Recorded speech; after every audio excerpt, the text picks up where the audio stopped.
À ma gauche, Touria Prayag, qui est la rédactrice en chef du magazine Weekly, rendu célèbre par ses éditoriaux, qui ne manquent pas de pertinence. Merci. À ma droite, Rajan Babli, de Transparency Mauritius, qui a connu les deux côtés de la barrière après avoir été pendant de longues années journaliste enquêteur avant de devenir le pourfendeur de la corruption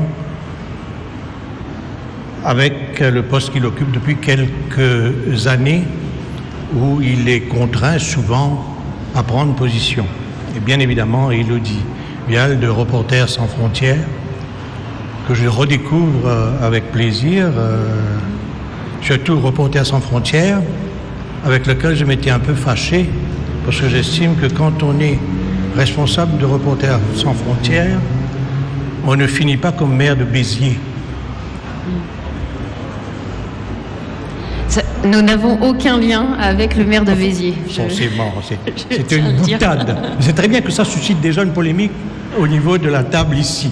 On va déverser la polémique, bien évidemment, sur le jeu, avec ceux qui s'y connaissent vraiment. Journalisme et politique, j'ai tendance à réagir un peu comme Jean-Claude Delestade. Je ne vois pas la nécessité d'une autorégulation. J'estime que quand on fait bien son métier, il n'y a pas à trouver les paramètres, il n'y a pas à trouver les frontières dans lesquelles il faudra se cantonner pour faire ce métier. Bien évidemment, pour ceux qui connaissent le cas mauricien, nous sommes un petit pays, tout le monde connaît tout le monde, il y a une grande proximité de la presse avec la politique et les politiciens, et cette proximité souvent hélas confine à la promiscuité et on a souvent des services à rendre. Pour avoir pratiqué ce métier pendant 45 ans et pour pouvoir continuer à avoir cette liberté de parole, il est évident qu'un journaliste par rapport à la politique devrait être un journaliste d'opposition. Je m'explique. Un journaliste en opposition avec le pouvoir, forcément, parce que nous représentons un autre pouvoir, un contre-pouvoir, et un journaliste en opposition avec l'opposition officielle. Quand on a cette posture-là, il n'y a pas besoin d'autorégulation. On n'a qu'à faire bien son métier. Et un journaliste n'a pas besoin de se proclamer indépendant. Le journaliste sait qu'il est indépendant quand il est le punching ball de tous les partis politiques, quand tous les partis politiques lui font la gueule, quand il est souvent boycotté, pas nécessairement pendant une campagne électorale. Hein. Là, on est chouchouté, on est bien accueilli, on vous caresse dans le sens du poil, etc., pour dire de ne pas mordre trop fort. Quand on a déterminé ces paramètres-là, on n'a aucun mal à faire bien son métier. Il y a des positions à prendre, forcément. Ceux qui écrivent des éditoriaux le savent, il y a des positions à prendre, avec, je ne dis pas avec objectivité, mais disons avec honnêteté, sans mauvaise foi, et sans faire la campagne d'un parti politique ou d'un autre. Moi, je crois que c'est à peu près les paramètres. Un journaliste est là pour dire la vérité. On a beaucoup cité Mediapart de notre ami Edoui Plenel, qui est venu 2 fois à Maurice, qui disait il y a un prix à payer pour faire ce métier-là. On est solitaire.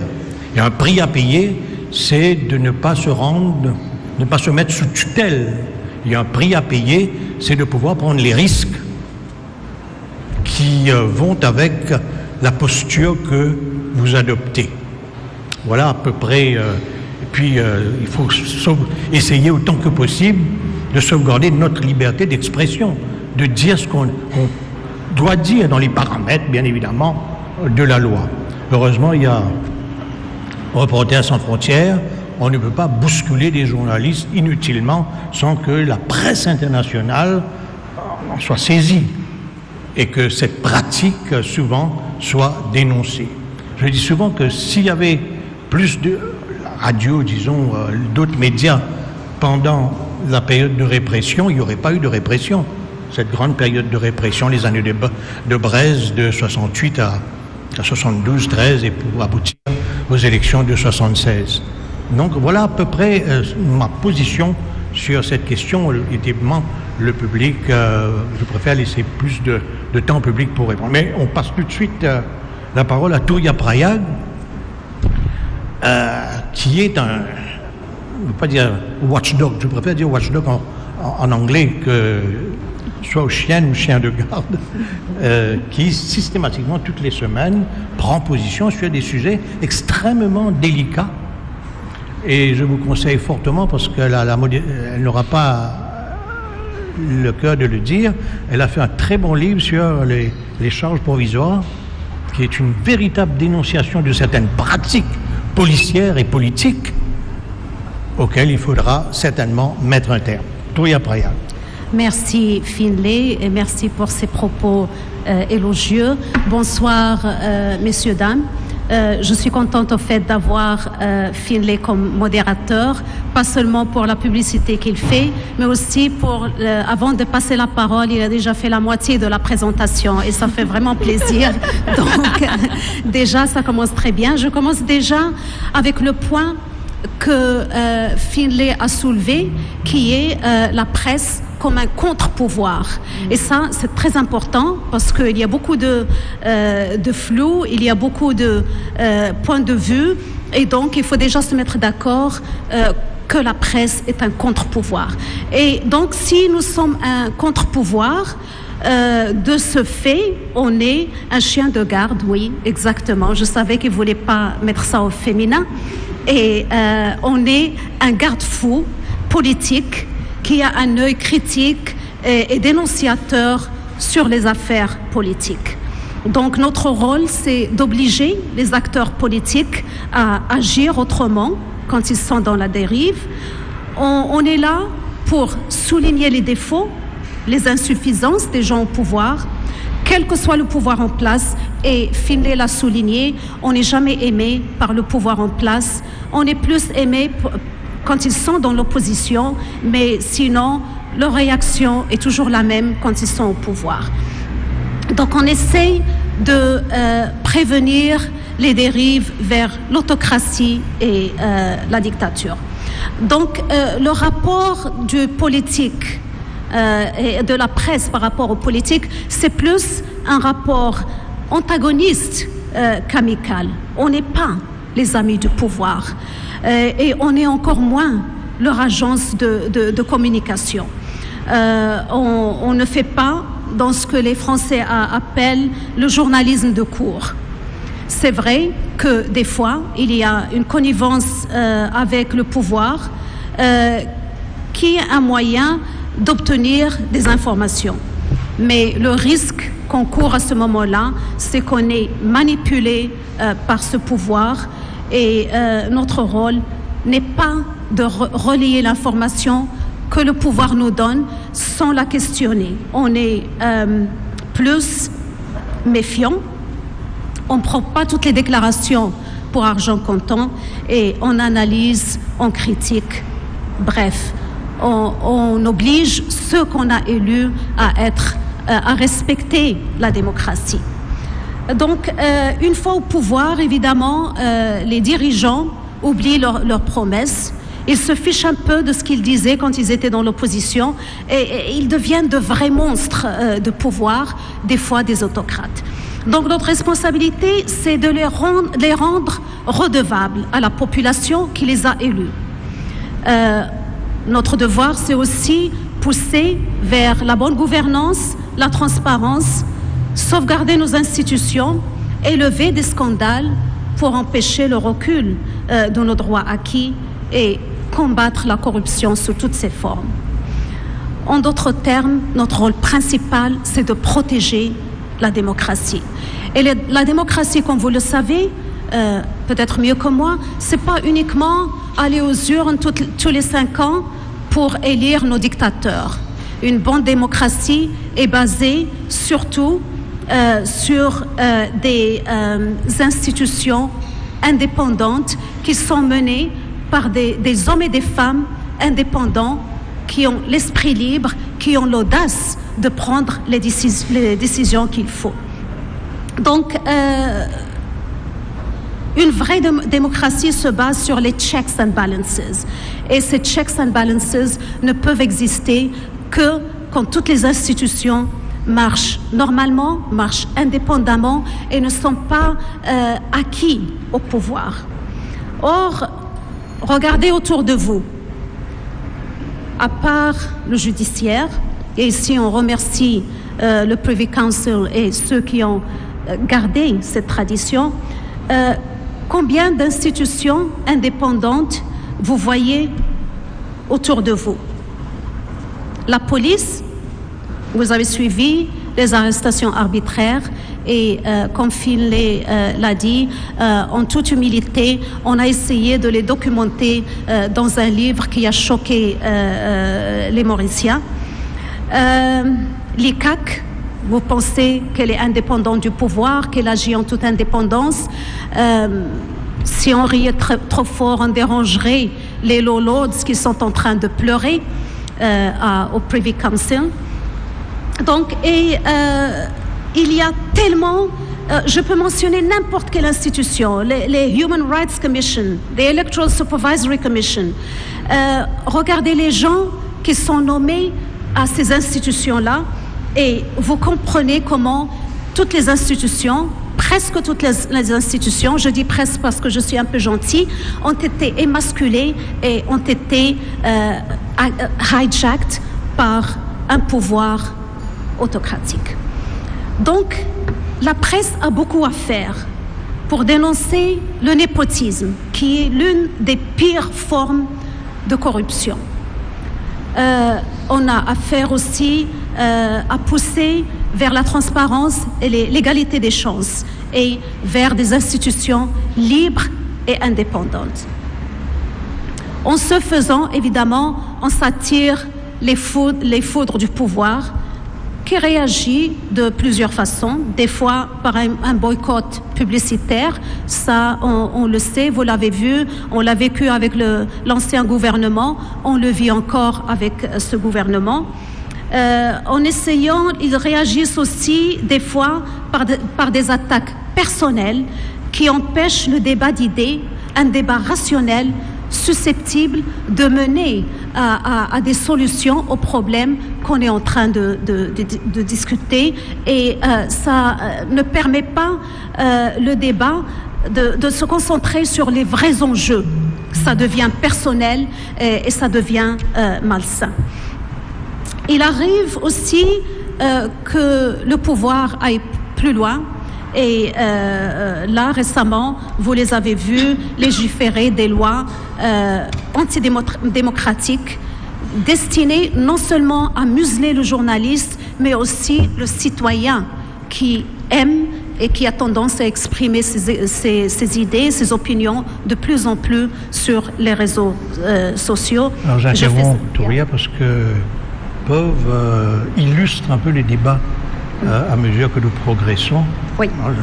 On va pour un torticolis à chaque fois. Ouais. Pour pauvre, ça ne dérange pas un torticolis. Prix à payer. Ah, ok. Face à un des dessins de POV, il y aura plusieurs pendant cette intervention. Oui, le pouvoir, des fois, va jusqu'à monnayer l'information, qui devrait être un droit acquis dans une démocratie. Et comme vous le savez, la promesse d'une loi sur l'accès à l'information est toujours au niveau d'une promesse. Au fait, l'information n'a jamais été aussi verrouillée. Et comme Finlay me demande d'aller plus vite, je n'élabore pas, mais vous savez à quel point c'est difficile d'avoir l'information, que ce soit dans les conférences de presse ou même à l'Assemblée nationale. Donc les relations entre la presse, ou du moins entre les gouvernants et ce qu'ils appellent péjorativement une section de la presse, se porte généralement mal. Merci. Donc des fois, ça va très mal. Et quand ça va très mal, c'est regrettable à ce moment-là parce que le politique a le devoir moral d'agir en démocrate. Et cela comporte évidemment le respect de l'opinion, même si elle est contraire à la sienne, et comprendre que la presse n'est pas là pour l'encenser. Il y a suffisamment de conseillers pour ça, mais de le rendre redevable et d'empêcher les tendances dictatoriales. Donc notre rôle en tant que journaliste est encore plus difficile et encore plus important quand il y a une opposition divisée, faible, pathétique, comme c'est le cas actuellement. Donc on se trouve vraiment seul à se battre pour les droits des citoyens et pour l'existence d'une vraie démocratie. Maintenant, ça c'est le rapport entre la presse et le pouvoir. Je voulais au fait distinguer entre la presse et le journaliste, parce que sur le plan personnel, quel est le rapport entre les individus au pouvoir et les journalistes? Ou plutôt, quel rapport devrait exister entre ces hommes et ces femmes exerçant des métiers opposés? Un journaliste, et surtout un rédacteur en chef qui détermine la ligne éditoriale de sa publication, devrait-il fréquenter les politiques en dehors des interviews et des conférences de presse, par exemple? À Maurice, il n'y a pas de tradition établie. C'est une question de choix ou plutôt de style. Les nouvelles recrues ne sont ni encouragées ni découragées dans leur choix. À la Sentinelle, par exemple, on a eu le docteur Philippe Forget et Jean-Claude Delestrac qui ont eu deux styles très opposés. Philippe Forget ne parlait jamais aux politiques, jamais. Jean-Claude Delestrac, par contre, leur parlait, les fréquentait dans les soirées, les cocktails et les autres fonctions. Et vu son expérience en politique, on me dit, et son expérience en politique et dans la vie en général, on me dit qu'il lui arrivait même de les conseiller. Mais quand il prenait sa plume, il ne leur faisait aucun cadeau. Ceux qui le lisent savent très bien, et je ne sais pas comment eux, ils réagissent, mais ils savent très bien qu'il est capable de faire la différence entre son rapport personnel et son rapport professionnel. Donc, depuis, à la Sentinelle, on est vraiment, le choix est vraiment personnel et n'affecte en rien l'éthique professionnelle et individuelle du journalisme. Du journaliste. Maintenant, pour l'autorégulation, tu vas me dire d'aller vite. Là, tu es en train de me taper. Oui, plus vite que ça, parce qu'on est bousculé par le temps, vraiment. Ok. Donc, on va peut-être laisser le public poser des questions qui vont venir sur l'autorégulation. Ok, très bien. Merci à vous. Je suis désolé d'appliquer la guillotine de cette manière-là. Il faut un patron, là, forcément. Si on continue jusqu'à 21h, peut-être. De toute façon, le public posera des questions. Alors, on a le plaisir de présenter Rajan Babli, monsieur Transparency Mauritius, qui a fait de longues années dans la presse et qui combat, comme vous le savez, la corruption sous toutes ses formes. Alors, pour revenir rapidement, je ne résume pas, la facilité d'être journaliste, même en milieu hostile qu'est la politique, il suffit d'avoir une ligne éditoriale claire. Se battre pour l'unité nationale, se battre contre le communalisme et le castéisme, se battre pour réduire les inégalités sociales, porter l'épée pour défendre la veuve et l'orphelin, se battre contre la corruption. Quand on a cette ligne éditoriale, on peut faire très bien son métier, même si de temps en temps, le pouvoir en place, quel qu'il soit, tente de harceler, d'intimider les journalistes. Mais il faut dire aussi que les jeunes journalistes sont très vulnérables, comme vous le devinez.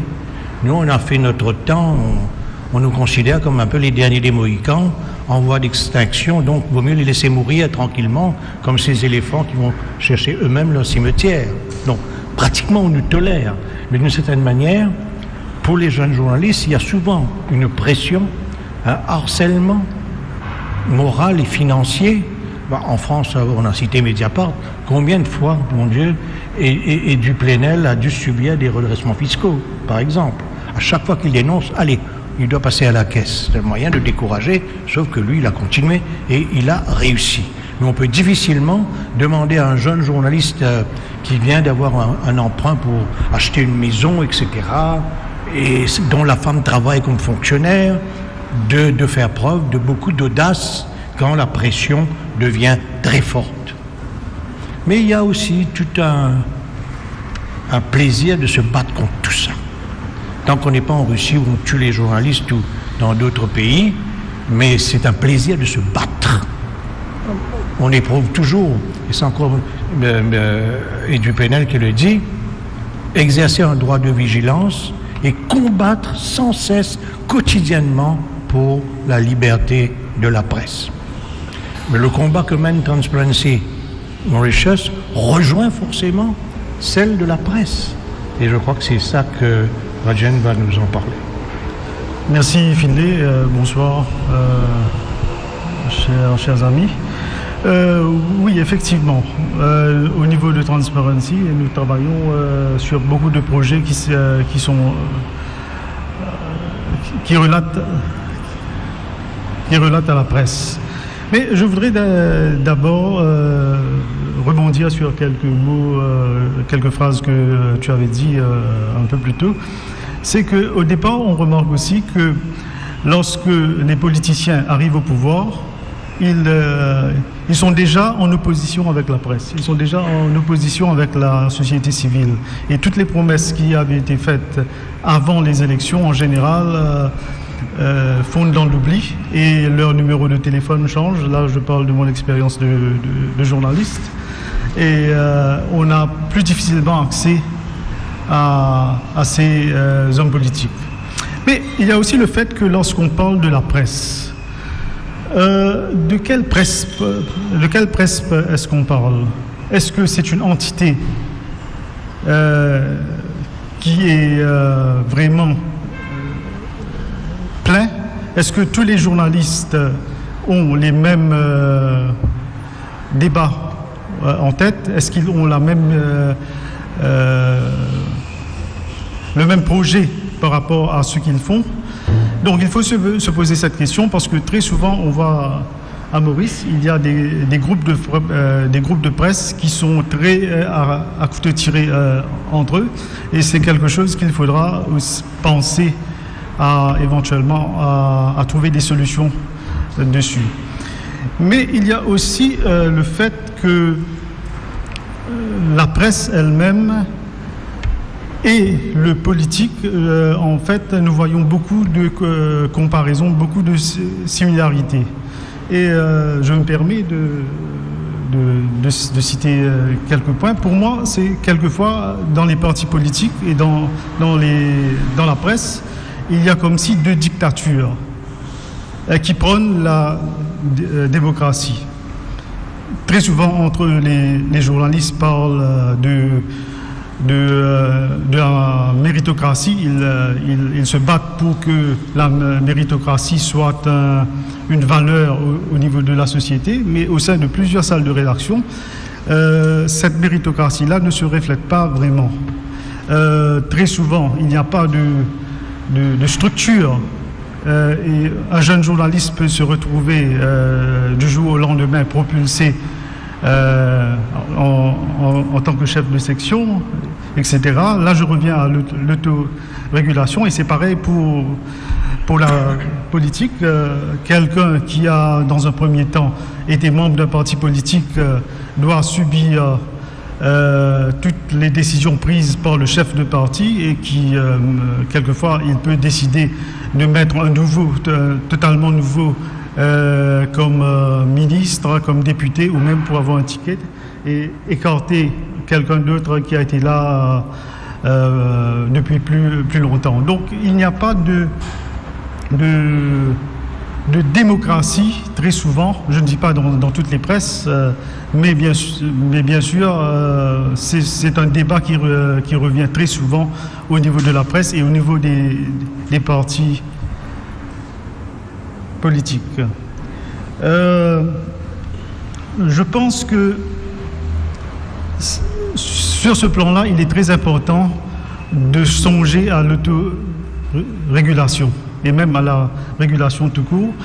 Comme je l'ai dit, il y a tellement de similarités et il faudrait vraiment définir c'est quoi la presse. Est-ce que les journalistes se reconnaissent tous dans une seule presse, dans un seul corps, ou bien est-ce qu'il y a des différences qui sont accrues, des rivalités, et d'autres phénomènes si un couvre un événement, l'autre ne va pas couvrir. Donc je jette un pavé et puis je laisse continuer. Alors on va écouter Élodie, Oui. certainement pour la partie française, en quoi ça rejoint un peu nos préoccupations, nos inquiétudes, s'il y a des propositions à faire. Oui, alors là j'ai surtout effectivement écouté avec beaucoup d'attention vos points et ces éléments. Juste peut-être une réaction aussi par rapport à ce que disait Touria. Il faut effectivement que les autorités soient redevables. Et c'est vrai que parfois, en fait, on voit qu'il y a un manque de confiance des lecteurs dans le travail des journalistes. Et je pense que c'est important de rappeler, mais en fait, c'est quoi le journalisme et qu'est-ce qu'on essaye de faire ce système, donc en anglais, de checks and balances. On est dans l'équilibre des pouvoirs, on va aller chercher à croiser les sources et je pense que parfois on oublie que les journalistes finalement sont là aussi d'une certaine manière pour servir les principes démocratiques et je pense qu'il est très dangereux de commencer à opposer une voix citoyenne et une voix journalistique, mais peut-être que je m'égare vers ce qui sera la troisième table ronde. À Maurice, et c'est un point que je voulais également souligner, chaque gouvernement a promis un Freedom of Information Act pour permettre aux citoyens d'avoir l'accès à l'information.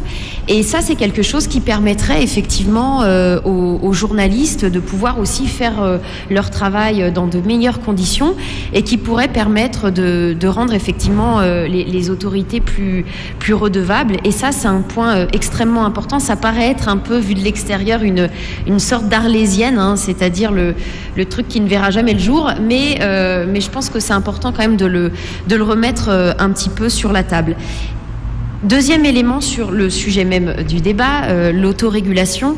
La régulation, nous, on préfère à Reporters sans frontières parler d'autorégulation parce qu'on pense en effet que les médias doivent être en capacité, ceux qui défendent un journalisme soucieux des règles déontologiques, éthiques, un journalisme indépendant, doivent pouvoir se mettre autour de la table pour aller défendre non pas les intérêts d'une corporation, mais les intérêts de l'information journalistique qui permet aux citoyens de faire les choix de manière éclairée. Et effectivement, ce qui est certain, c'est de manière globale, peut-être à Maurice en particulier, c'est que les divisions de la profession n'aident pas nécessairement à se mettre autour de la table pour aller défendre l'information journalistique, l'information qui défend qui respecte une déontologie, une éthique. C'est pourtant nous, d'après Reporters sans frontières, une voie, la seule voie souhaitable aujourd'hui.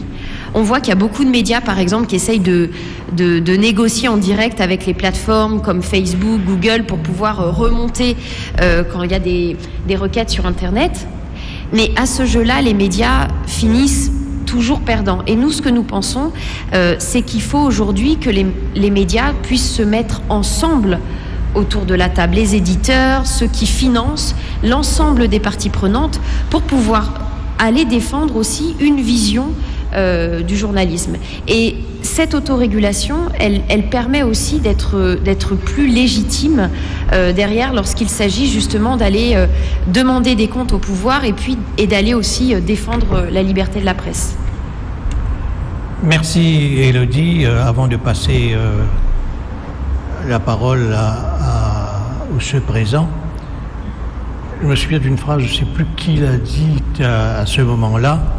La liberté de la presse est un droit du citoyen.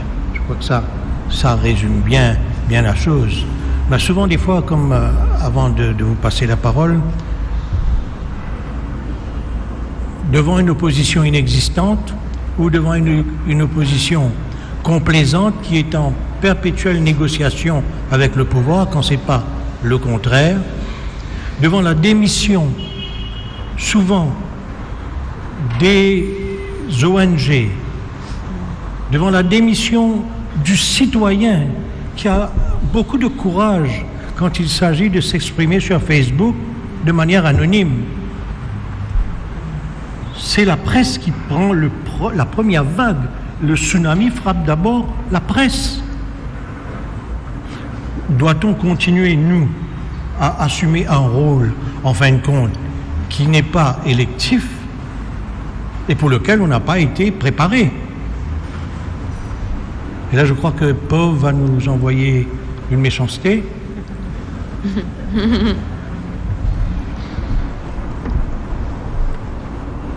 Quand tu tournes, toi. Pour éviter le tortillage.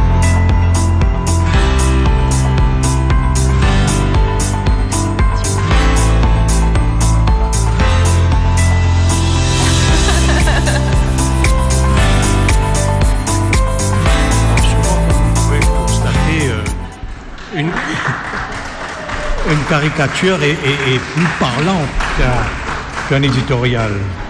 Souvent, quand on voit une caricature, on dit on ne peut pas aller plus loin que ça, forcément. Mais Pauvre n'est pas à une maladresse près, de toute manière aussi. Hein. Allez, on va passer la parole à ceux présents. Vous levez le doigt pour avoir le micro. Il y a Laurent, oui, ma vue est encore bonne, là c'est bien. Laurent Dubourg, journaliste à l'époque. Merci Finlay, bonsoir à tous. Pauvre m'a un peu coupé l'herbe sous le pied parce que je voulais parler de cet aspect-là, c'est-à-dire qu'il y a 20-15 ans, j'enseignais au réduit le module de journalisme et je cherchais à savoir quelles étaient les motivations de mes étudiants. Et dans le plan de carrière, il y avait très souvent l'idée de finir attaché de presse ou député ou ministre. Alors effectivement, ça fausse un peu le jeu quand on parle des relations entre le journaliste et le personnel politique. Quand on a ce plan de carrière en tête, forcément, on n'aborde pas les questions politiques de la même façon. Je voudrais savoir, je suis un peu, mes liens avec la presse se sont distendus, donc je ne sais pas ce qu'il en est aujourd'hui. Est-ce que c'est toujours le cas? Ça, c'est ma première question. La seconde, c'est une anecdote que je voudrais partager avec vous. Il y a une douzaine d'années, j'animais un mensuel qui s'appelait Diplomatis, qui traitait des questions diplomatiques. Et à un moment, 5 pays ont protesté auprès de l'OMC à propos des subventions que le sucre mauricien recevait de l'Europe. Et j'étais très surpris de voir dans les médias locaux que 4 pays revenaient tout le temps, mais pas le 5e. Alors je me suis interrogé, est-ce que mes collègues connaissent le 5e? Est-ce qu'ils ne le connaissent pas? Alors j'ai posé la question et en fait tous le savaient. Et pourtant ils ne le publiaient pas parce que le 5e pays c'était l'Inde. Alors avant, effectivement ces questions dont on parle aujourd'hui, des relations entre le politique, le journaliste, l'autorégulation, il faudrait aussi parler de l'autocensure. Alors, j'ai pas compris la seconde question. De toute manière, certainement, tu as entendu la seconde question? Non, j'ai entendu que la première. Moi, j'ai entendu que la première. Très rapidement. 5 pays ont dénoncé les subventions que touchait le sucre mauricien de la part de l'Europe auprès de l'OMC. Ces 5 pays, alors il y avait la Thaïlande, l'Australie, je ne sais plus quels étaient 2 autres. Sur ces 5, 4 étaient cités dans toute la presse mauricienne. Le 5e n'était jamais cité. Je me suis interrogé pourquoi. J'ai demandé à mes collègues s'ils le savaient. Et le 5e, c'était l'Inde. Et quand j'ai demandé à mes collègues pourquoi ils ne citaient pas l'Inde, ah mais non, mais on ne peut pas, non, ça va créer des tensions. Alors je réponds à la première partie de la question. Bien sûr. Je voulais justement répondre à Élodie justement pourquoi la presse ne veut pas se constituer en front. Justement parce qu'il y a tellement d'intérêts multiples et divers. Et Laurent a dit avec raison, comment va-t-on partager des lignes éditoriales qui sont aussi discordantes? Quand je vois après les élections se vider une salle de rédaction vers les différents ministères pour devenir attaché de presse, je me dis qu'est-ce que ce journaliste en question a fait pendant 5 ans. Il n'y a pas que chez les autres, hein. Chez nous aussi. J'ai pas d'état d'âme sur la question. Sauf que le rédacteur en chef doit exercer une vigilance de tous les instants pour voir s'il n'y a pas quelques snipers profitant justement de l'anonymat, profitant de l'influence, profitant de tout ce que les prébendes qu'on pourrait lui offrir ou lui proposer, balancer des informations qui seraient contraires à l'éthique, à la déontologie et à la ligne éditoriale du journal. Oui. Vas-y.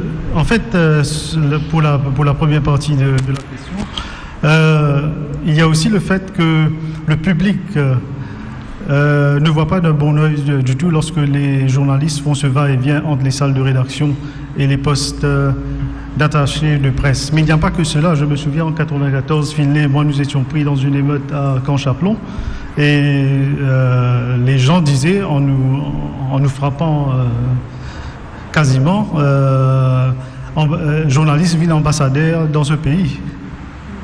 Donc, il y a toujours une frontière à ne pas franchir pour moi.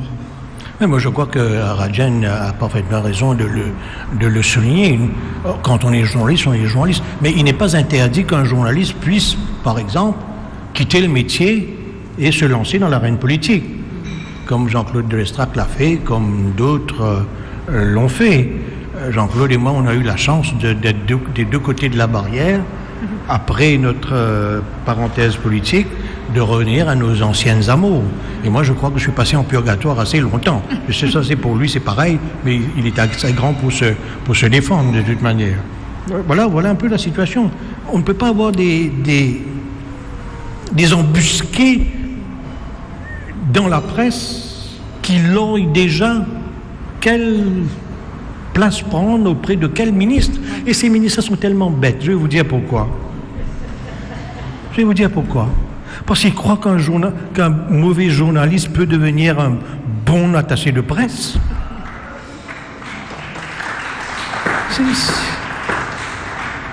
Il est évident que jamais j'accepterai un poste pareil parce que je ne me vois pas le larbin de n'importe quel ministre. Sincèrement, ça ne m'intéresse absolument pas. Mais quand je vois se précipiter des jeunes, souvent je fais un peu la part des choses, touchant disons 15 à 17 000 roupies dans la presse, et touchant 50 tout de suite, avec voiture, etc. On peut comprendre qu'ils soient alléchés. Et Finlay, le problème, c'est peut-être qu'ils touchent aussi 15 à 17 000 roupies dans la presse. Pardon ? Les jeunes touchent 15 à 17 000 roupies dans la presse. Enfin, l'indépendance, on parlait tout à l'heure de l'indépendance des médias qui passe par l'indépendance du modèle économique, mais l'indépendance aussi financière des journalistes. Il a raison. Les journalistes galèrent, alors c'est le cas dans beaucoup de pays, mais là, à Maurice, également, quoi. Et ça, c'est quand même une problématique, me semble-t-il. C'est pour te dire à quel point, par exemple, certains journalistes attachés de presse ne connaissent pas leur boulot. Quand tu les appelles, ils tremblent, ils répondent pas, ils ont peur. Il m'est plus facile d'avoir accès aux ministres qu'à leurs attachés de presse. J'ai envie d'avoir... je ne vais pas citer de noms. Bon, on ne va pas citer les noms. On ne va pas balancer les noms. au moins plus de la moitié du cabinet ministériel répond à mes sollicitations au lieu de les rattacher de presse. Je crois que c'est un peu le cas, vous aussi, quand vous téléphonez, je suppose. Non, pour moi, c'est un peu plus difficile. Mais c'est tellement facile en plus parce qu'elle reste au bureau, elle écrit les éditoriaux, elle n'a pas besoin de ministre. Non, c'est pas ça.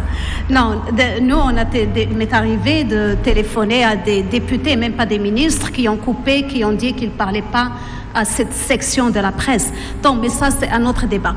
Là, pour les attachés de presse, je comprends le point de vue d'Élodie parce que c'est vrai que quand vous avez un journaliste qui travaille et qui galère, il saute sur la première occasion pour se faire un salaire décent qui lui permet de vivre. Le problème, c'est que pendant qu'il est journaliste, en train peut-être de se positionner pour devenir attaché de presse un jour, au cas où, ça fausse le jeu démocratique. C'est comme l'opposition qui est dans l'opposition, qui sont en train de se positionner pour former une alliance avec un autre parti qui est au pouvoir. Ça aussi, ça fausse le jeu. C'est ça le problème, mais on comprend les enjeux. Et on comprend évidemment la situation, malheureusement, pas très rose des journalistes. Allez, question dans la foule. Thierry, micro, on ne peut pas parler sans micro, Thierry. Il y avait une deuxième question de monsieur là-bas qui était sur justement l'autocensure à propos des pays. Et sur le fait de cacher le nom de l'Inde comme un des pays qui critiquait la subvention sucrière. Enfin, l'autocensure. Il est évident, il y a des paramètres dans lesquels on opère. Mais censurer, personne ne peut censurer. Il y a toujours un moyen, par des formules, de dire ce qu'il faut dire. Censure, je vais vous dire, c'est passé. Autocensure, pour ceux qui sont un peu de ma génération. Une fois, le Premier ministre, c'était il y a des années de cela, à Niro-Djognot, était à Grand Bassin pour un pèlerinage, le Grand Bassin. Un espèce de malade psychotique, etc., armé d'un rasoir, a essayé de s'approcher de lui et avait réussi à lui mettre carrément le rasoir sous la gorge. Heureusement, les gardes du corps ont vite fait de camoufler. Vous imaginez, toute la presse s'est emparée de cette histoire-là. Et tout de suite, on a eu des coups de téléphone du bureau du Premier ministre pour dire « on ne vous censure pas ». C'est assumer vos responsabilités. Le type qui a essayé de faire ça est un musulman. Le pèlerinage n'est pas terminé parce que le gros de la troupe des hindous pèlerins allait redescendre sur Port-Louis pour entrer à Triolet. Si vous voulez une bagarre raciale, donnez le nom du type. Quand on est en face de ce genre de situation, bien évidemment, personne, mais comme un seul homme, la presse a réagi, personne n'a publié le nom de l'agresseur en question, mais on l'a publié après, bien évidemment. Quand le pèlerinage était terminé, une semaine après, on avait publié le nom, et cette chose-là est passée de manière tout à fait naturelle. Mais alors que sous le coup de l'émotion, à ce moment précis, si la presse en avait parlé, ça aurait pu être l'étincelle qui aurait provoqué un gros incendie. Encore dans la salle?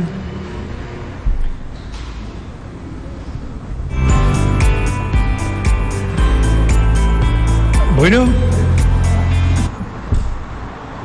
Ah, c'est lui, c'est une éminence grise, vraiment. Oh, oui, voilà, ça marche. Ok. Alors, j'ai été touché par la juxtaposition que Mme Prayag a faite de Philippe Forget, fondateur de l'Express, et Jean-Claude Delestrac. Alors, évidemment, Jean-Claude Delestrac, c'est un hybride.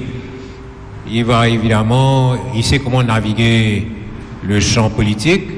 Il peut très bien s'accommoder d'une grande familiarité avec les politiques et ensuite prendre sa plume et écrire. Alors, quand il prend sa plume, c'est certain que dans beaucoup de cas, quand on lit ce qu'il a écrit, on réalise qu'il est capable d'indépendance. Mais qu'en est-il quand il se tait, quand il n'écrit pas? Il ne va pas passer sa vie à écrire. Non, c'est son choix. C'est son choix. Hein. Peut-être lui poser la question.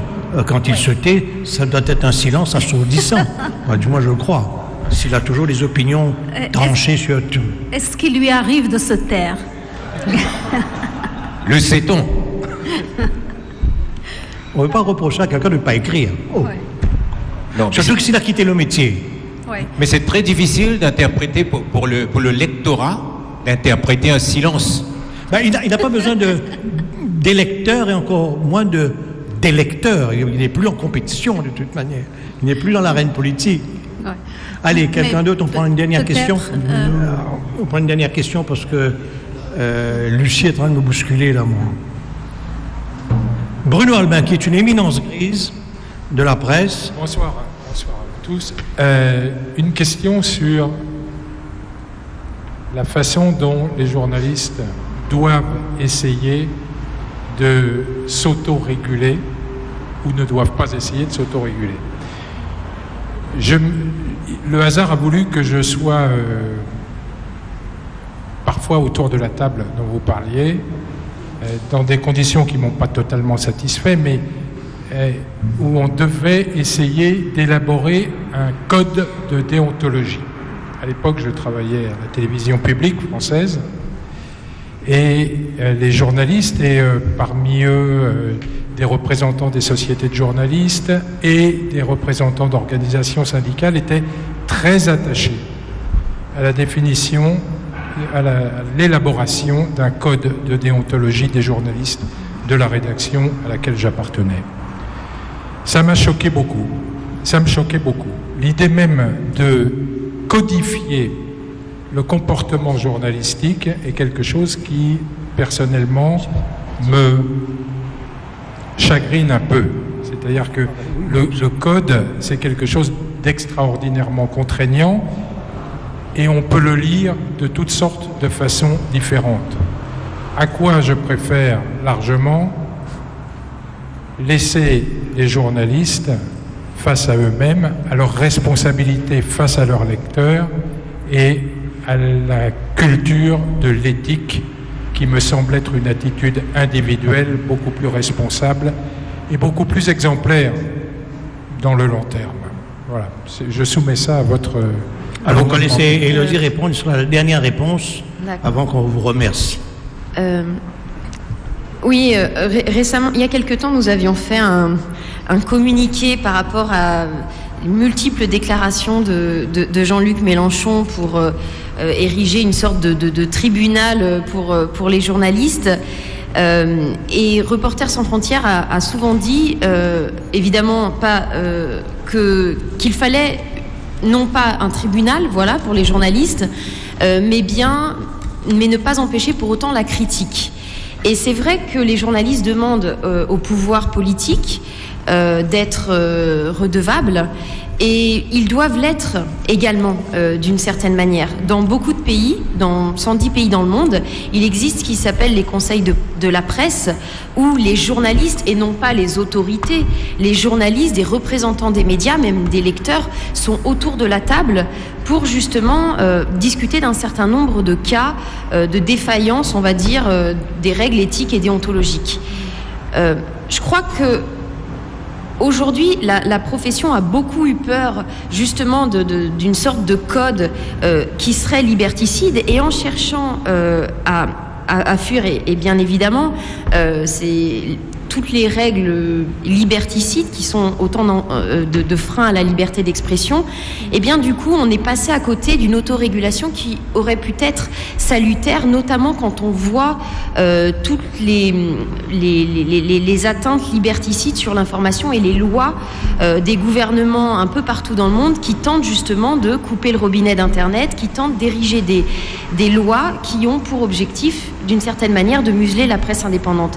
Et donc tout ça pour dire que les codes de déontologie ne sont pas une mauvaise chose. Au contraire, nous, on prône vraiment, et je pense que c'est le message qui doit être très clair de Reporters sans frontières, nous prônons les règles déontologiques, les règles éthiques, les codes de conduite, et nous allons même plus loin en disant que ces codes doivent être adaptés au monde réel, c'est-à-dire on est en 2019.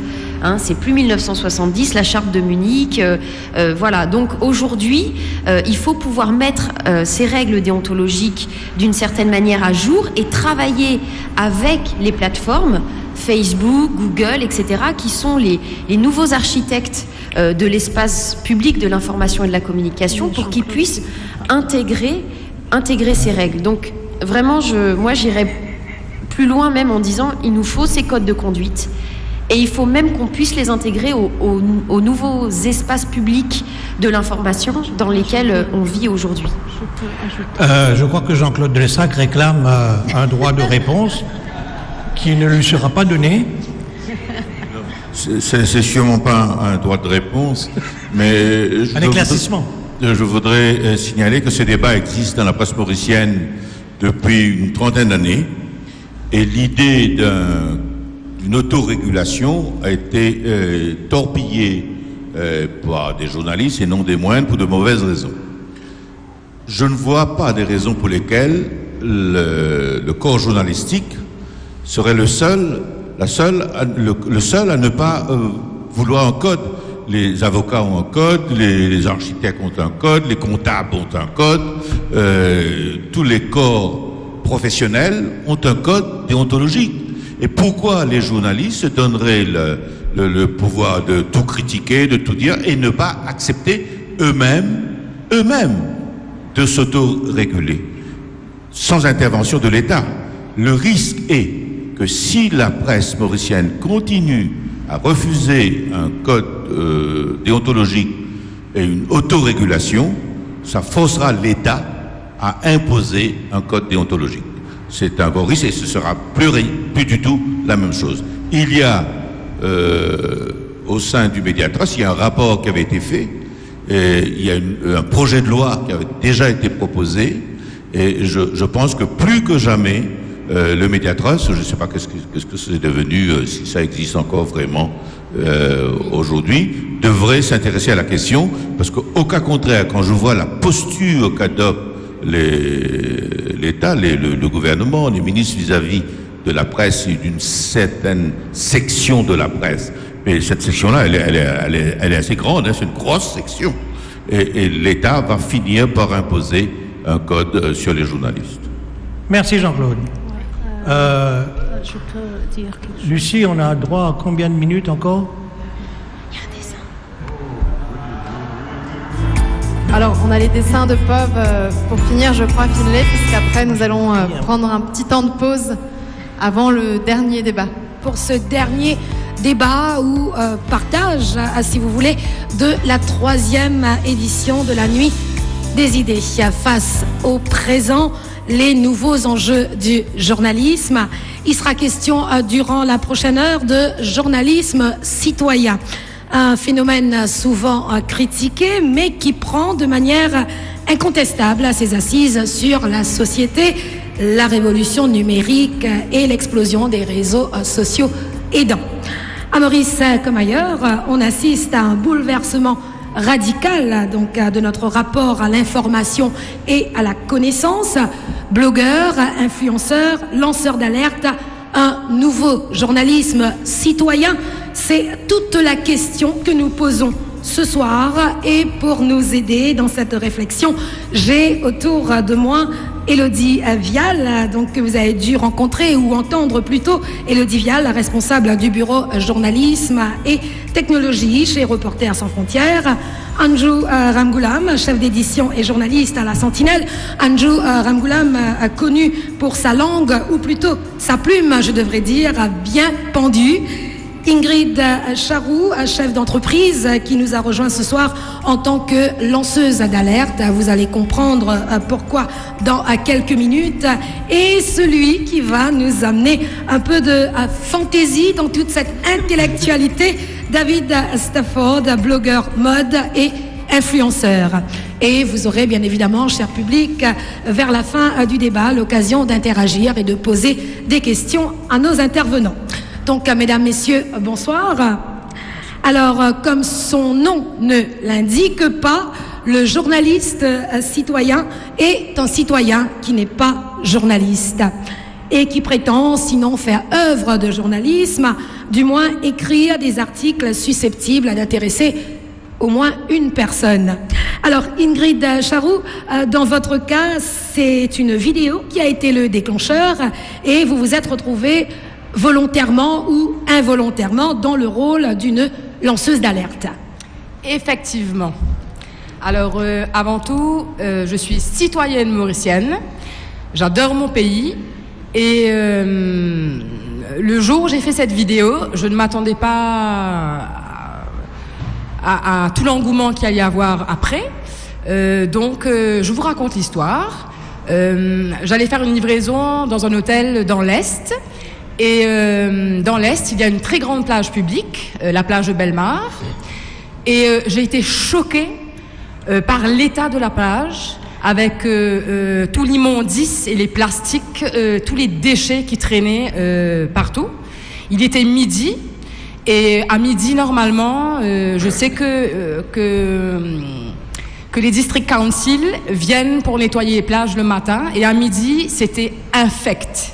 Alors, je suis passée par la route, je suis allée à l'hôtel faire ma livraison et je me suis dit, c'est pas possible, il faut que je fasse une vidéo pour montrer cette horreur, parce que c'est inadmissible en 2019 de voir autant de saleté et d'irrespect.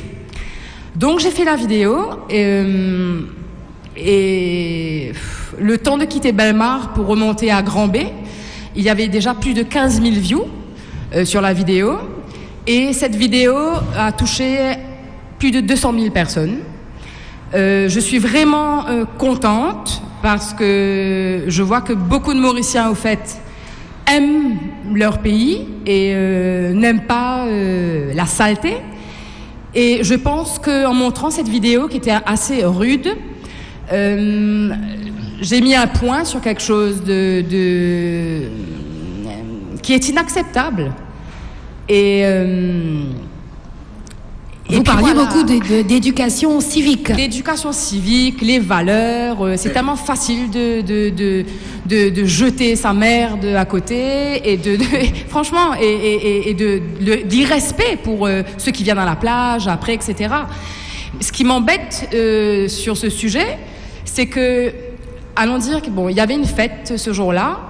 Et il devait y avoir beaucoup de marchands ambulants avec beaucoup de sacs plastiques. C'est que la veille, de 8h du soir jusqu'à midi, combien de plastiques ont fini dans la mer? Et par cette vidéo, franchement, je ne m'attendais pas du tout. J'ai eu beaucoup de messages de beaucoup de Mauriciens, de Maurice, mais de beaucoup de Mauriciens à l'étranger, que ce soit du Canada, de Singapour, de Hong Kong, d'Australie, de partout. Et je sais que j'ai touché quelque chose d'important. Et depuis ce post, bon, j'ai fait 3 vidéos en tout. Et depuis ce post, je reçois beaucoup, et il y a beaucoup maintenant sur Facebook de vidéos concernant l'environnement, le plastique. Et voilà quoi. Anjour Angoulam, une réaction par rapport à cette situation, comme Ingrid, à de nombreux Mauriciens, des citoyens, donc dénoncent au quotidien, en particulier sur la toile, des travers de notre société. Comment vous, journalistes professionnels, on va dire, vous percevez cette manière d'informer ou de s'informer? Bonsoir Géraldine. En fait, ce que dit Ingrid illustre parfaitement le journaliste citoyen. Et nous sommes appelés de plus en plus, surtout à travers les réseaux sociaux, etc., à travailler avec le journaliste traditionnel et le journaliste citoyen bossent bien ensemble, à mon humble avis. Donc, parce que le public est de plus en plus associé à la production de l'information, même s'il ne se substitue pas à l'expertise journalistique. Si vous voyez ce que je veux dire, on est censé creuser, fouiller, enquêter, hiérarchiser, tout le tralala, voilà. mais qu'on le veuille ou non, de nos jours, Facebook, avec 2,27 milliards quand même d'utilisateurs, soit presque la moitié de la planète, Facebook est devenu une des principales sources d'infos. Et dédaigner Facebook, dédaigner l'info que nous donne le journaliste citoyen, c'est plus possible. Alors, un des principaux apports du journalisme citoyen est de permettre à des voix discordantes de s'exprimer ou à des sujets boycottés de trouver une tribune. Les médias traditionnels, par contre, tenus pour durer, comme on l'a entendu dans les précédents débats, de correspondre au goût de leur électorat ou audimat, si difficilement conquis, sont probablement moins enclins à la diversité et à l'insolite. Il faut quand même reconnaître qu'aujourd'hui, il y a une collaboration, donc vous le disiez, qui s'est naturellement installée entre le journaliste professionnel et le journaliste citoyen. Des vidéos, des photos, des bandes sonores ou encore des documents confidentiels compromettants balancés sur la toile sont souvent récupérés et publiés dans les médias traditionnels après recoupage, bien évidemment. Et il y a aussi ces citoyens qui écrivent pour donc des journaux. Est-ce une tendance qui se précise ailleurs également, Élodie Vial? Oui, je pense que quand on parle de... Nous, à Reporters sans frontières, nous défendons les journalistes citoyens, parce que, comme je le disais précédemment, on ne défend pas les journalistes en tant que corporation, mais on défend le journalisme libre, indépendant, pluriel. Et dans beaucoup de pays, dans beaucoup de régimes autoritaires, il n'y a plus de journalisme indépendant. Les médias sont complètement liés au pouvoir en place, et donc les seuls capables d'émettre une voix dissidente, une voix indépendante, sont des citoyens. C'est le cas évidemment dans les pays en guerre, mais c'est le cas aussi dans beaucoup de régimes. Je pense par exemple au Vietnam, parce que on travaille pas mal sur ce pays également, et au Vietnam, effectivement, ce sont des citoyens qui peuvent permettre, et notamment d'ailleurs sur des sujets environnementaux souvent, qui peuvent mettre des sujets sur la table, parce qu'il n'y a plus de journalisme indépendant. Donc, je le dis parce que précédemment, on semblait dire « Ah oui, mais aujourd'hui, tout le monde est journaliste, tout le monde peut émettre des informations ». Nous, on défend toujours un filtre journalistique, c'est-à-dire, vous le disiez, recouper les infos. On joue avec le chef d'édition, elle sait ce que c'est. Il faut aller croiser les sources, hiérarchiser, mettre en contexte. C'est ça notre plus-value de journaliste. Mais voilà, pour autant, il faut qu'on puisse compter sur les journalistes citoyens, et ils sont effectivement nombreux à s'exprimer dans les pays, notamment où la presse est muselée. David Stafford, dans tout cela, vous n'êtes pas en reste. Avant de nous intéresser à votre activité, dites-nous par quels moyens vous vous informez vous-même? Journaux, radio, télé, Internet? Donc c'est plus Internet. Et comme je fais plusieurs blogs, mode, et moi c'est plus informer les gens, informer mes followers par rapport aux tendances mode, qu'est-ce qui se passe. Voilà, donc je rappelle que vous êtes avec nous ce soir en tant que blogueur influenceur. Parlez-nous justement de ce que vous faites, comment et pourquoi. Alors, c'était plus une passion avant, une passion de mode. Et j'informe aussi qu'est-ce qui se passe dans le milieu de la mode ici à l'île Maurice. Donc, cela aide les followers à savoir les nouvelles tendances, etc. Ou quels sont les défilés à aller voir et tout. Mais aussi, par rapport à moi, ce que je fais, c'est comparer aussi, parce que ici, avec les journalistes, il y a beaucoup de journalistes qui confondent et qui donnent des créateurs le nom de haute couture. Et qui est totalement faux, parce que pour avoir haute couture, il faut une fédération. Et c'était tout le temps ça que je me bats contre les journalistes. Alors, blogueur, influenceur, David, vous avez donc choisi la mode. Il y en a d'autres qui font dans de l'institutionnel, politique, santé, environnement. Quelle en est la motivation et dans quelle mesure cela informe le citoyen, Élodie? Les influenceurs, effectivement, là, ce qu'on peut dire, c'est que on peut parler d'influenceurs.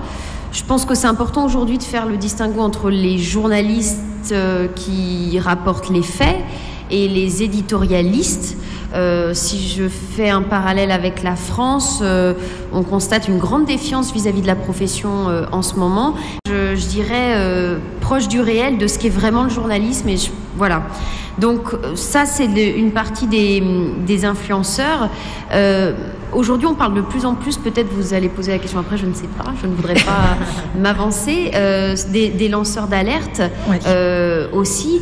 Et ça, c'est des personnes, je pense qu'il faut vraiment penser à défendre, parce que c'est des gens qui risquent tout, juste pour pouvoir donner une information qui est d'intérêt général et qui ne sortirait pas si eux ne la sortent pas.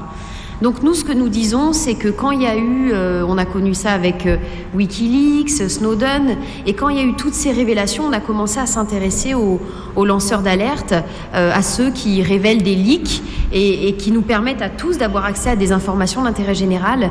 Et je pense que c'est quelque chose qui va être amené, effectivement, qui se développe, qui va être amené à se développer et qu'il faut percevoir un peu en complémentarité avec le journalisme.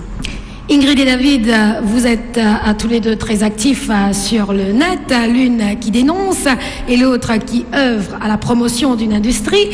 Doit-on comprendre que vous avez décidé de prendre les choses en main tout seul parce que vous n'avez pas trouvé la plateforme professionnelle idéale pour vous exprimer et toucher votre cible, toucher le public que vous vouliez? Ingrid.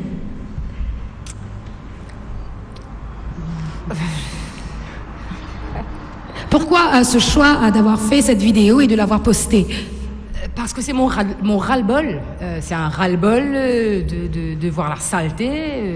Voilà, je voulais juste partager et je m'attendais pas à avoir autant de views. Et au fait, les gens m'ont dit, vous avez ce que vous avez posté, c'est vous avez dit tout haut ce que tous les gens pensent tout bas, c'est tout. Et puis j'ai eu des menaces de mort. Hein. Faut pas croire. Hein. Mais c'est pas grave, je vais continuer mon combat et je vais continuer à partager des choses et à ouvrir ma grande gueule. Voilà. Et à ce moment précis, vous n'avez pas eu idée, après cette vidéo, de l'envoyer plutôt à une boîte de presse, à une radio, à un journal? Elle a été reprise sur l'Express.am. Oui, elle a été reprise par la suite, mais je voulais juste faire comprendre cette décision, cette initiative donc de poster moi-même, de dénoncer moi-même. Donc ce que je veux savoir, est-ce que c'est parce que par manque de confiance par rapport aux boîtes de presse traditionnelles, professionnelles, si on peut dire, d'où vous est venue donc cette motivation? Non, moi je voulais poster sur ma page. Bon, j'ai 3000 personnes sur ma page et je voulais partager avec eux. C'était pas public au départ, et puis j'ai une amie qui m'a contactée pour me dire, mais Ingrid, est-ce que je pourrais la partager sur sa page? Je vous interromps quelques secondes. Donc ce dessin, je crois, va vous intéresser, le dessin de Pauvre, voilà. Tout à fait ça. Merci. J'espère que vous avez vu la vidéo, hein, vous tous là. La première vidéo. Ouais.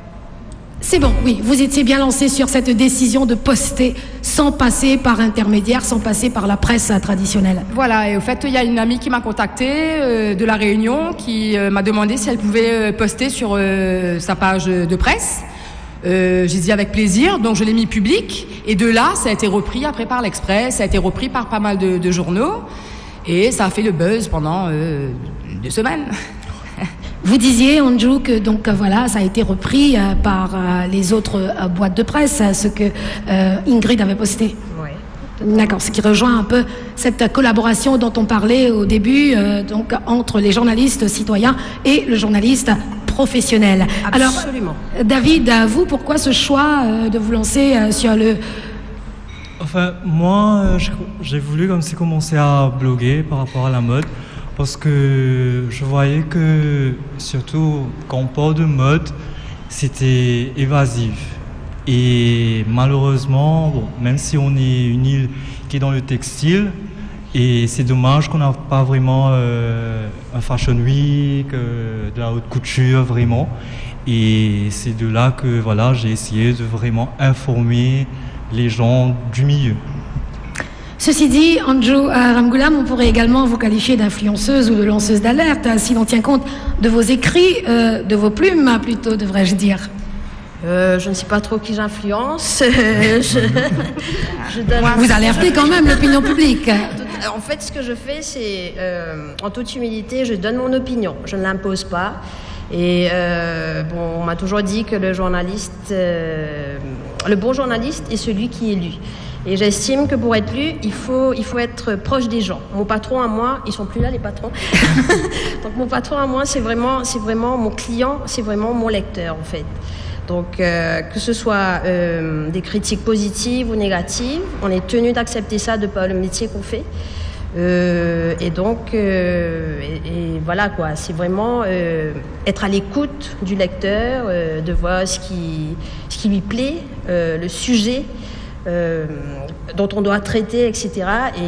Et voilà. Mais en même temps, vous avez des contraintes que Ingrid ou David n'ont pas. Absolument. Du pas de fait que je sois hébergée justement par un journal, il faut quand même exercer une forme d'autocensure.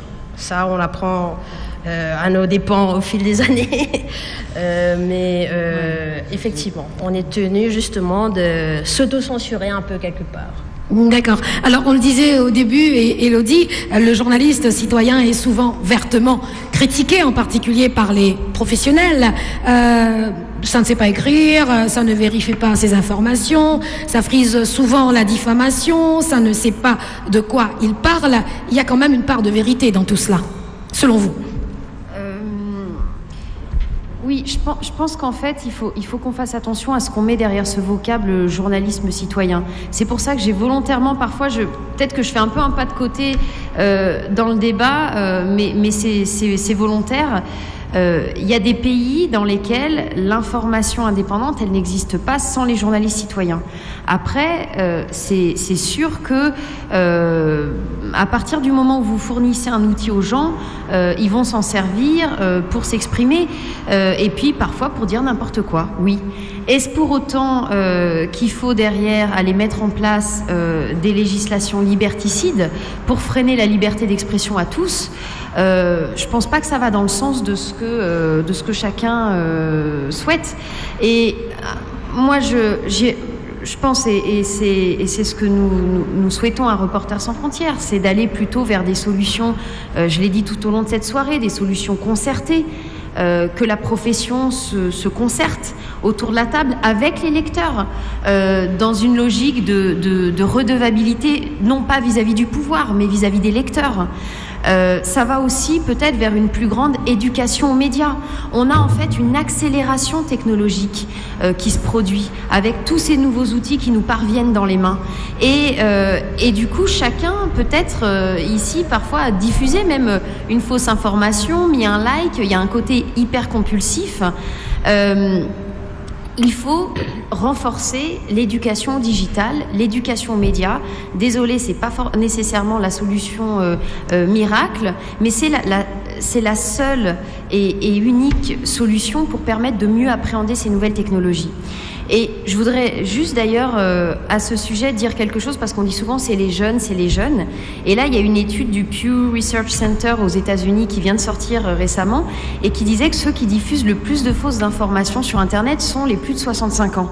Parce qu'en fait, comme ils n'ont pas justement été élevés, je dirais, avec toutes ces technologies et les ont découvertes souvent de manière frénétique après avoir été complètement réticents à tout ça, et bien du coup, il y a une incompréhension finalement de ce que sont ces nouveaux outils, de leur capacité. Et donc quand on commence à comprendre le potentiel, et ben on se dit on va tout couper. Voilà, donc bon, je pense que voilà, en tout cas c'est assez clair de ce que pense Reporters sans frontières sur ce point. Ingrid Charot, demain on dit que voilà, tous ceux qui postent des trucs, il y a des règlements à suivre, on vous donne une liste de règlements, vous réagissez comment? Parce qu'il faut dire que dans votre vidéo, vous êtes quand même assez cru. Le langage, c'est le langage de tous les jours. Les images sont des fois peut-être ce qu'on ne va pas montrer publiquement. Alors si on vient vous dire quelque part, Ingrid, ben, on va te museler, ça se passe comment? Je continuerai quand même. David? Pareil, parce que on a besoin de s'exprimer et c'est ça la démocratie au fait, d'avoir une liberté d'expression et voilà. Alors Ingrid, pour revenir sur votre expérience à vous, donc il y a eu une première vidéo qui a suscité donc beaucoup de critiques positives mais aussi négatives. Donc ce qui vous a motivé à faire une deuxième vidéo, suivie d'une troisième. Donc de ce qui a découlé de ces vidéos, et on a eu le temps d'échanger avant ce débat, et vous m'avez dit que voilà, ça vous a décidé de dénoncer autre chose, ou du moins de parler d'autre chose qui concerne le pays. Oui. Au fait, sur la première vidéo, comme c'était une vidéo que j'avais faite en français, j'ai reçu quelques commentaires pour me dire de rentrer chez moi. Chez moi où? Chez moi, Maurice, c'est chez moi. Hein. On est là depuis 1721 et c'est autant chez moi que chez tous les autres. Et donc je me suis dit, je vais faire la seconde vidéo en créole pour bien montrer que je suis mauricienne, citoyenne mauricienne, que j'aime mon pays, que j'ai pas envie de vivre, sorry de l'expression, mais dans la merde. Et de la deuxième vidéo, j'ai eu encore 2 insultes. Et j'ai fait une troisième vidéo où j'ai commencé à raconter un peu l'histoire de Maurice. Donc je me suis dit, je vais continuer mes vidéos, cette fois-ci sur l'histoire des Mauriciens. De d'où on vient, nous tous, toutes les diasporas, tous les mélanges qu'il y a. Et j'aimerais bien que les Mauriciens commencent à réfléchir comme des Mauriciens et à se sentir comme des Mauriciens. Pas moi je suis hindou, moi je suis musulman, moi je suis chinois. Non, on est là depuis 200 ans, 100 ans, 200 ans, 300 ans. On est des Mauriciens avant tout. Donc j'aimerais, je sais pas si je pourrais, mais j'aimerais changer un peu, changer quelque chose dessus, quoi. Pourquoi est-ce que les Mauriciens, quand ils sont à l'étranger, ils se sentent Mauriciens? On est tous kunta kunte, on est tous ensemble. Et à Maurice, on est tous dans notre bande. Chacun pousse au chacun, comme on dit en créole. Assez, voilà. Andrew, en tant que journaliste professionnel, ou du moins journaliste engagé dans une boîte de presse professionnelle, est-ce que vous pouvez avoir les mêmes ambitions qu'Ingrid? On essaye déjà, en fait. Il y a une photo qui me vient en tête, là récemment, pour Cavadi. On a posté justement une photo d'un petit créole d'un Rasta, pardon, qui participait à la fête, et la façon dont la photo a fédéré tout le monde. Bien sûr, il y a eu des critiques, on aura toujours ça. On n'a pas la prétention de pouvoir changer le monde ou les mentalités en un clic. Voilà, en un clic ou deux. Mais on essaye justement de cultiver ce mauricianisme en parlant créole, en utilisant de plus en plus le créole, qui est notre langue maternelle, en justement montrant que nous sommes tous mauriciens, on est tous issus d'un mélange quelque part, mais on essaye, oui, autant que faire se peut. Alors, quoi qu'il en soit, nous sommes dans une révolution de j'ai vu, je filme et je partage parce qu'il faut que le monde sache. Et derrière suivent les commentaires, les opinions, les critiques d'autres citoyens avides de s'exprimer. Est-ce cette liberté d'expression qui doit être défendue? Élodie? Oui, je crois que la réponse est claire, oui. Andrew? Oui. Absolument, mais j'ajouterais à ce que dit Élodie, ma liberté d'expression s'arrête là où j'empiète sur celle de quelqu'un d'autre. Ou du moins là où le business de ton patron commence. Pardon. Oui, Élodie. Donc peut-être un peu plus sur cette liberté d'expression. Donc on voit déjà la différence là entre Andrew et entre Ingrid. Les deux sont certes animés de la même passion. Même moi, en tant que journaliste, j'aurais aimé dénoncer tout et n'importe quand, mais en même temps, il y a les réalités du journaliste professionnel et du journaliste citoyen. Oui, alors c'est vrai que Andrew tout à l'heure a parlé d'autocensure, elle voyait que j'étais j'étais un peu crispée. Malheureusement, je reviens sur les législations liberticides ou quand il y a ce qu'on appelle à Reporters sans frontières des procédures bâillons contre les journalistes. Quand vous avez effectivement 3 journalistes interpellés à Maurice, leur domicile perquisitionné, c'est un message envoyé à l'ensemble de la presse pour mener les autres journalistes à l'autocensure. Et c'est bien là l'objectif de toutes ces législations. Voilà. Donc effectivement, il faut préserver un cadre législatif, un cadre, on parlait précédemment d'autorégulation, qui permet aux journalistes de s'exprimer voilà, de manière libre. La liberté amène la responsabilité. La liberté amène la responsabilité, c'est-à-dire effectivement qu'on va croiser les sources. On parlait beaucoup de Mediapart pris en exemple. Mediapart, ils ont des tas d'histoires sous le capot qu'ils ne sortent pas parce qu'il faut vérifier, revérifier, revérifier l'information. Et puis parfois on a des dossiers qui restent comme ça pendant longtemps avant qu'on les sorte. Et nous aussi à Reporters sans frontières, parce que ce qu'on fait c'est du journalisme en fait. On sait qu'il se passe des choses dans des pays, et puis avant d'aller en faire une communication publique, eh bien on va vérifier, revérifier, revérifier l'information.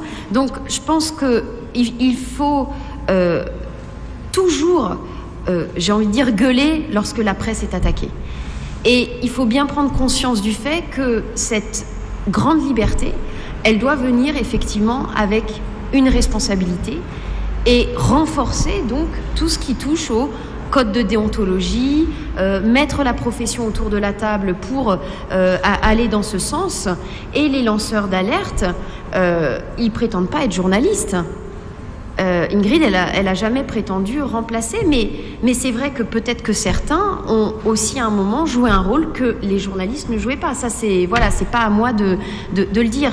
Mais en tout cas, il y a une complémentarité à créer. Je crois que c'est une erreur de se sentir en tant que journaliste menacé par les réseaux sociaux. Mais ce qui est certain, c'est qu'il y a ces réseaux sociaux sont quand même des acteurs, et Andrew l'a dit, moi je l'ai bien répété, qui sont des acteurs qui jouent un grand rôle dans la distribution de l'information et qui ont eux aussi leur responsabilité à prendre là-dedans. Blogueurs, influenceurs, lanceurs d'alerte, un nouveau journalisme citoyen. C'est clair, l'essor des nouvelles technologies a donné la possibilité aux citoyens d'être à l'avant de la scène, de participer à l'information. Tout un chacun peut s'exprimer via un blog, prendre des photos et des vidéos avec son portable, caméra de poche et les envoyer au monde entier. Mais il est clair aussi que tout le monde ne peut s'improviser journaliste. Sur ce, je vous laisse la parole, cher public, si vous souhaitez commenter tout ce qui a été dit ou poser une question à un de nos intervenants. Et le temps qu'on prépare les micros et qu'on passe, on va juste faire honneur à ce nouveau dessin de Pov. Hop, je partage la photo.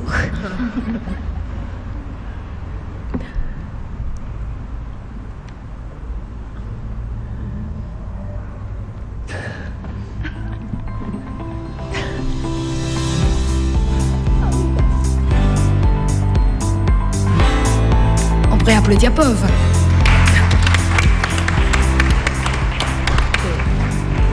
Alors voilà, on a fait le tour de la question par rapport au journalisme citoyen, la relation entre le journalisme citoyen et le journalisme professionnel. Alors si vous avez des questions, si vous voulez intervenir sur le sujet, vous êtes le bienvenu. Allez-y, monsieur. Oui, bien, bonsoir.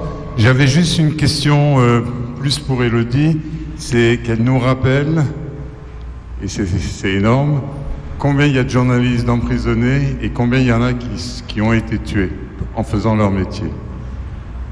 Merci. Élodie.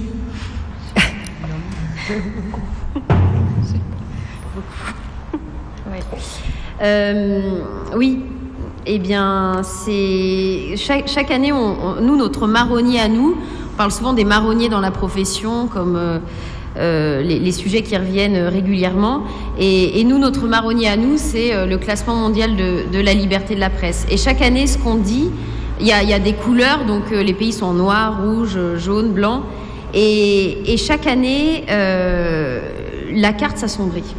D'ailleurs, si certains pays restent, je tiens à préciser, c'est parce que si certains pays restent à leur place dans le classement de Reporters sans frontières, ça ne veut pas dire qu'ils stagnent. Parfois, en fait, ils reculent, mais comme tout le monde recule, il y a un effet mécanique qui fait que vous pouvez garder votre place dans le classement tout en reculant dans les faits.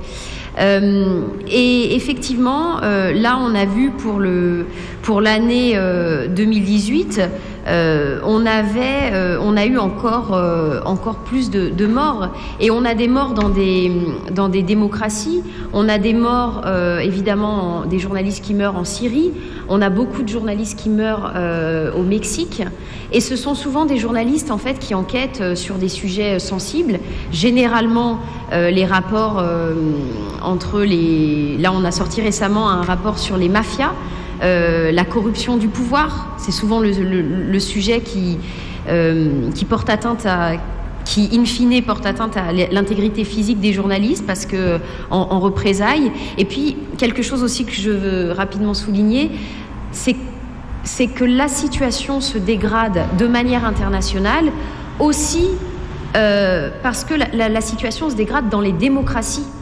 Et ça envoie un très mauvais signal à tous les régimes autoritaires qui n'attendent que les déclarations d'un Donald Trump sur les fake news pour aller justement parfois légiférer au nom de la nécessité de lutter contre les fake news et se servir de cela comme prétexte pour museler les médias. Et au sein de l'Union européenne, récemment, la journaliste maltaise Daphne Caruana Galizia à Malte, au sein même de l'Union européenne, a été assassiné. Jan Kuciak, journaliste slovaque. En Bulgarie également, une journaliste de 30 ans a été sauvagement assassinée. Et c'est des cas que nous suivons au quotidien à Reporters sans frontières, que nous documentons. Et effectivement, ce que nous appelons aujourd'hui la lutte contre les prisons invisibles, voilà, et puis tous ces nouveaux espaces numériques ne doivent pas nous faire effectivement oublier tous ces combats et la situation des journalistes comme ça qui se dégradent à l'international.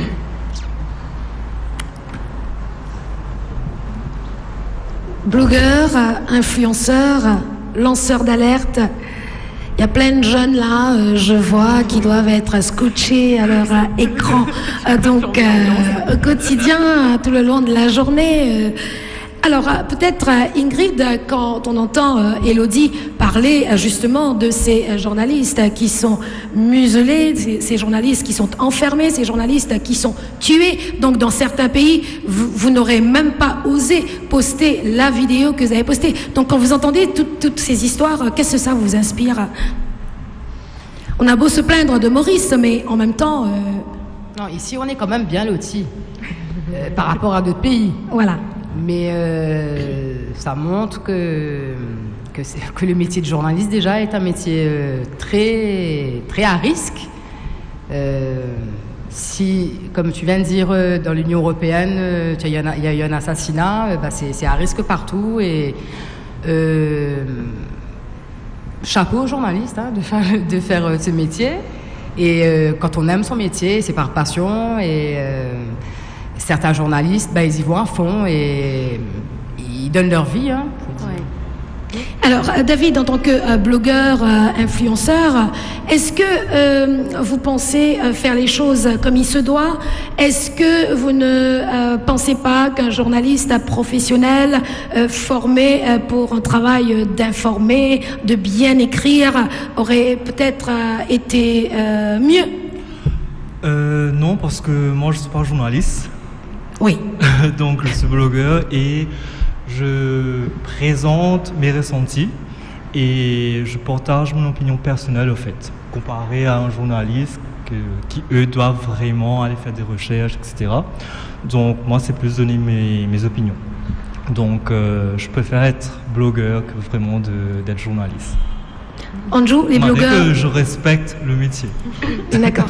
Anju, donc quand vous voyez des lanceurs d'alerte comme Ingrid, des citoyens qui dénoncent donc les travers de notre société, alors que en tant que journaliste professionnel, il y a des choses que vous voyez, il y a des choses que vous avez envie de dire et que vous ne pouvez pas dire. Donc, qu'est-ce qui vous vient en tête ? En fait, si on a vraiment envie de dire quelque chose, on trouve toujours le moyen de le faire. Et je respecte. Oui, bon, en même temps, Anju, vous faites des humeurs, des opinions, donc vous êtes vous êtes un peu plus libre dans ce sens-là pour vous exprimer, mais en tant que journaliste, quand vous devez traiter un sujet en reportage, vous ne pouvez pas jouir de la même liberté qu'Ingrid, par exemple. Peut-être pas de la même façon, mais d'une autre façon. Si.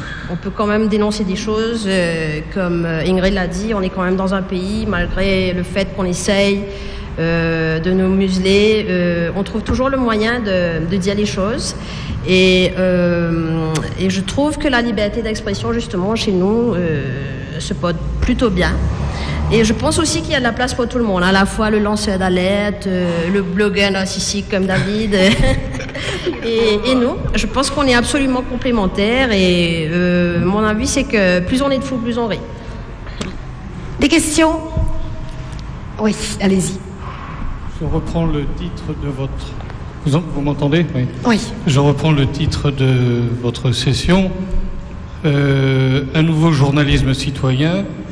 Après tout ce que j'ai entendu des deux sessions précédentes et ce que vous dites actuellement, moi je m'insurge un peu contre le terme journaliste citoyen. Oui. Un citoyen, comme on le disait, peut dénoncer, peut éventuellement apporter des informations, surtout si, et le disait, dans un pays où les journalistes n'ont même pas droit à la parole ou à s'exprimer, les citoyens peuvent reprendre des informations et les diffuser éventuellement, jusqu'au moment où eux aussi risque d'être mis en danger. Mais parler de journalisme citoyen, si on se réfère à tout ce qui a été dit, le journalisme, c'est un métier. C'est un métier, c'est un travail lourd, long, qui peut être ingrat éventuellement, qui peut être très dangereux aussi. Le citoyen qui témoigne sur Facebook ou autre, qui donne une information, qu'elle soit vraie ou pas d'ailleurs, n'est pas un journaliste. Donc parler de journalisme citoyen, à part des cas rares où un citoyen prend la place du journaliste qui ne peut pas être là, qui ne peut pas s'exprimer, s'il fait le travail de vérification, s'il fait le travail, etc., de journaliste, peut s'appeler journaliste citoyen, mais d'une manière générale, c'est usurper quand même le terme de journalisme. Élodie ? Oui, je pense que j'ai Vous qui défendez donc justement Encore une fois, on défend une pratique journalistique. Et voilà, parfois des citoyens font un travail plus journalistique que les journalistes eux-mêmes. C'est un moyen de contournement de la censure dans beaucoup de pays. Mais effectivement, je comprends aussi tout à fait. C'est un débat qu'on a régulièrement. Hein. C'est pas évident de... Là, en ce moment, Reporters sans frontières travaille sur une initiative qui s'appelle la Journalism Trust Initiative, dont l'objectif est de mettre en place des standards journalistiques, de travailler sur ce qui fait l'identité d'un média, ce qui fait les processus de production d'une information fiable, ce qui fait quelles sont les règles éthiques et d'indépendance qu'on veut voir respectées par les médias en 2019 à l'ère du numérique. Et effectivement, c'est une approche concertée qui prend du temps. On a ce type de débat avec des organisations de régulateurs, des ONG, des journalistes, des éditeurs. Et je reviens à la nécessité justement d'avoir tous ces débats, et d'ailleurs comme organise l'Institut français aussi, c'est ça la qualité du débat public, et je pense que c'est un débat qu'il faut pas refermer, et en tout cas ne pas dénigrer ceux qui apportent des informations importantes sous prétexte qu'ils n'ont pas ce statut de journaliste. Voilà, je ne sais pas si c'est très clair, mais en tout cas, c'est pas résolu tout de suite, quoi, comme question. Ouais, il faudrait peut-être, comme je l'ai dit au début, comme son nom ne l'indique pas, le journaliste citoyen n'est pas un journaliste. Allez, Pov nous envoie un de ses dessins. Pire,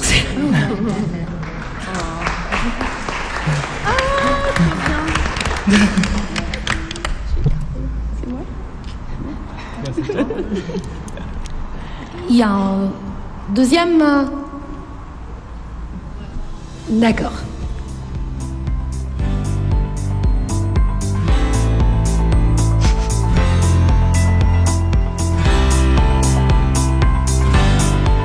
Voilà.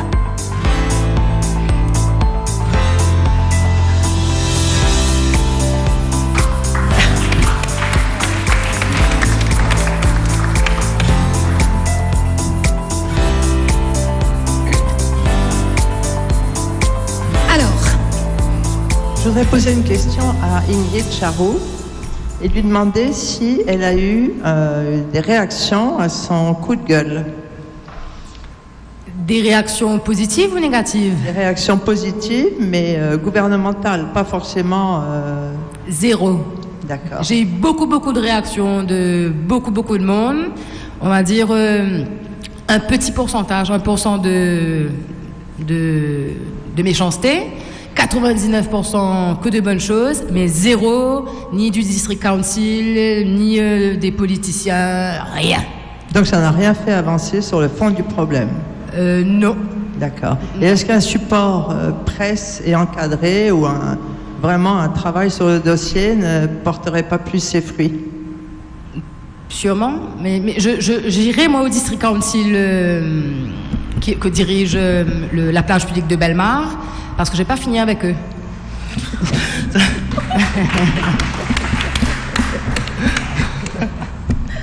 Quelqu'un d'autre dans l'assistance?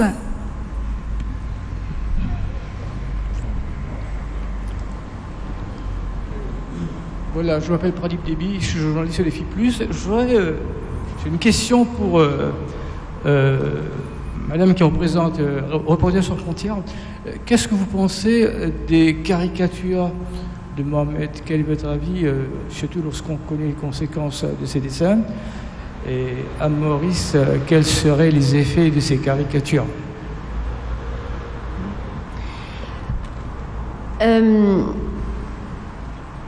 C'est un sujet, oui, sur lequel vous savez que récemment on a en plus fêté l'anniversaire des tueries de Charlie Hebdo.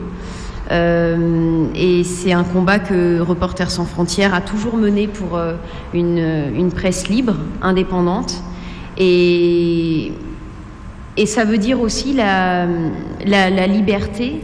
La liberté d'informer, la liberté de parodier. Moi, j'ai pas d'avis à donner sur ce que je pense moi personnellement des caricatures, ni de ce que pense RSF des caricatures. Mais nous défendons la liberté d'informer et ça passe aussi par la liberté des dessinateurs de presse.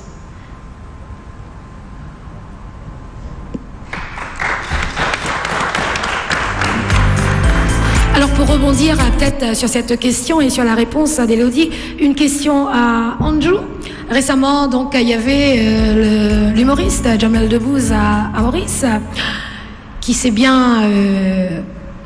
a parlé donc de nos politiciens, des principaux partis politiques, des principaux politiciens donc du pays, que ce soit le leader de l'opposition, que ce soit l'ancien Premier ministre ou l'actuel Premier ministre, etc.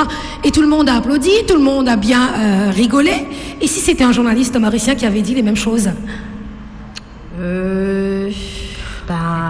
J'en sais fiche rien, peut-être. Est-ce qu'on aurait osé dire ça, du moins?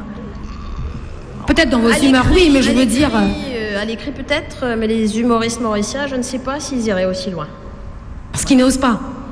Ils n'osent pas. Ils n'osent pas pour le moment. La raison... On leur lance un message, peut-être... Je voulais dire, bon, c'était verbal, c'était sur scène, mais POF, qu'est-ce qu'il fait sinon ce qu'a fait Jamel? Notre caricaturiste POF, il fait la même chose qu'a fait Jamel samedi dernier. Donc c'est possible qu'un journaliste mauricien s'exprime en plaisantant, en faisant rire sur les politiciens. Je vois pas. Je pense que les Mauriciens peuvent dans la situation dans laquelle on est, peuvent s'exprimer librement. On voit bien que, quelle que soit la méchanceté d'un dessin de POF, on n'apprend pas le lundi qu'il a été mis en garde à vue, non? Si je peux me permettre de répondre, POV a déjà été menacé, même nous, par rapport aux écrits, on a été menacés, et je ne pense pas qu'à Maurice, les réalités soient les mêmes qu'en France, par exemple. On n'a pas atteint ce stade de liberté. Par exemple, on n'irait pas jusqu'aux guignols de l'info, même s'ils ne sont plus là. Et on n'a pas encore atteint ce stade justement où on peut vraiment se payer la tête de nos politiciens sans qu'ils s'en offusquent. Et même le citoyen maintenant, avec la nouvelle loi, justement vous en parliez lors des précédents débats, même les citoyens ils peuvent pas dire ce qu'ils veulent. J'ai vu une vidéo hier ou avant-hier sur Facebook, assez comique, de deux jeunes sur le Premier ministre et le ministre mentor. Oui. Qui était assez sympa, et je me suis dit, est-ce qu'ils vont avoir des problèmes? Parce que c'est en train de passer en boucle en ce moment. Je sais qu'à Maurice, au fait, la plupart des Mauriciens, expression à la mauricienne, ils sont assez capots. On a un peu peur. On a un peu peur parce que on peut faire du chantage sur vous, on peut venir entrer dans vos affaires. Enfin, c'est une réalité, hein. Enfin, je sais pas. Voilà, face au présent, les nouveaux enjeux du journalisme. Nous avons vu et reconnu tout ce qui sépare ou réunit le journalisme du phénomène appelé journalisme citoyen, même si on n'est pas trop d'accord avec ce terme. Quoi qu'on en pense, ce phénomène semble bien installé et il faudra bien que les vrais journalistes fassent avec. Quant à son évolution, est-ce que nous en ferons, ai-je envie de dire. Bref, nous sommes dans un domaine mouvant qui s'est considérablement transformé et dont personne ne sait à quoi il ressemblera dans quelques décennies. En attendant, faisons face au présent.